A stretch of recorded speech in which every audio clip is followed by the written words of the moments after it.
According to President Obama, extending the school year, putting our kids in school more days per year, will make our kids brighter, make them do better on tests, and so on. But I don't think it's the length of the school days. I think it's the quality of the education that's important. Let me give you an example. A recent study of Oklahoma students, public school students, found that only 3% of those students could pass the citizenship exam that immigrants take, people from foreign countries. Believe it or not, 97% of those people from foreign countries who want to be American citizens pass the test. 97%. That's compared to 3% of American students. There's some more statistics you should look at, just briefly. Only 28% of Oklahoma students could name the supreme law of the land, which is the Constitution. Even less could identify Thomas Jefferson as the author of the Declaration of Independence. And believe it or not, barely 1 out of every 4 students knew that George Washington was the nation's first president.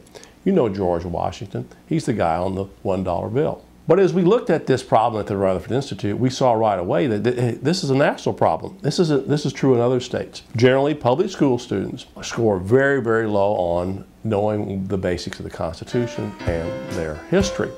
When you look at adults, we've also found that adults, basically American adults, have virtually no idea what's in the Bill of Rights, the 3 branches of government, or what even is the supreme law of the land, which is our Constitution. Those who drafted the United States Constitution are so-called founding fathers. However, they emphasized that that was the basis of being an American citizen. It wasn't studying math or chemistry or whatever.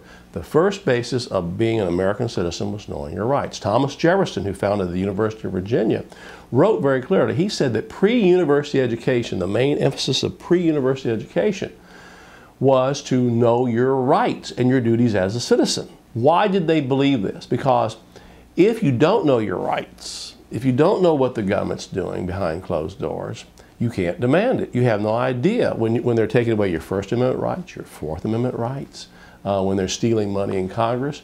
You have no way of knowing exactly what they're doing because you don't know the law of the land. Some advocate that before students enter college, they must pass a citizenship exam. Some say before they graduate from high school. I'll go a step further.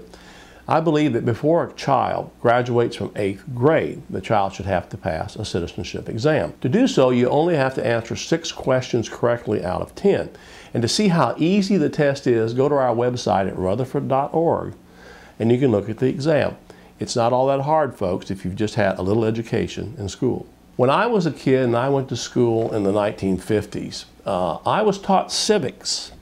I knew who the founding fathers were. I knew how radical they were because it was taught to me. I knew that my basic rights. By the time I got in the 1960s and I saw the government out of control, I was in the streets protesting. I knew my rights. That whole generation of protests in the 1960s, which a lot of people didn't like, was really based on people who knew their rights. I was also taught in school that if students didn't learn, teachers didn't teach. And that's the problem. Extending the school year, doing all kinds of things is not going to cure the problem. We just need to get back to basic teaching of our rights, our duties as citizens, what the founding fathers emphasized, so that we can get our government under control, and above all, it will make us better citizens.